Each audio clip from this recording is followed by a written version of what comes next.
Follow along as we create a windsock out of recycled materials. For today's activity, you will need a tin can, string, white or red plastic bags, white and red acrylic paint, paintbrushes, a glue gun, scissors, a pencil, and a drill and pliers with an adult's help. Start by removing the top and bottom from your tin can. Get an adult's help to press down any sharp edges. The next step is to drill 4 holes in your tin can on one end. Make sure you get an adult's help for this step. Next, we will paint the can. We will paint 2/3 red and 1/3 white. You can place the paint directly onto the can and spread it around with your paintbrush. You will need to do multiple coats in order for the paint to really show vibrantly. Use your pencil to draw a maple leaf on the white section of your can. Remember, a maple leaf has 11 points. When you have an outline of your leaf, add some red paint and spread it around with your paintbrush. The next step is to cut the plastic bags into strips.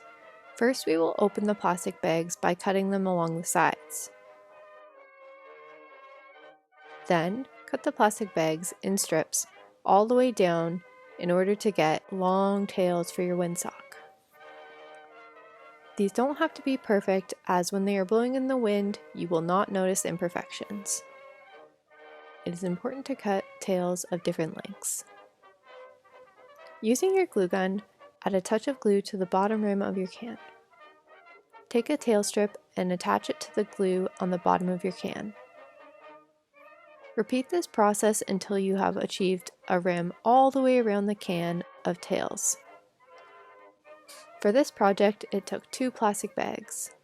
Cut your string into 2 equal pieces. Take the first piece of string and thread it through one of the holes.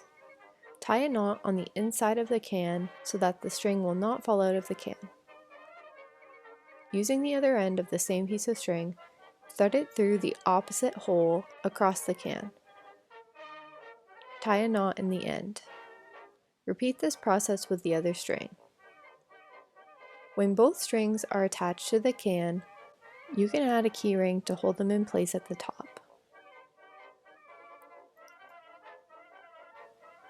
Hang your windsock outside on a windy day and enjoy as it dances in the wind. There's no place windier than Wainwright, so this makes for the perfect Canada Day decoration to hang on your porch.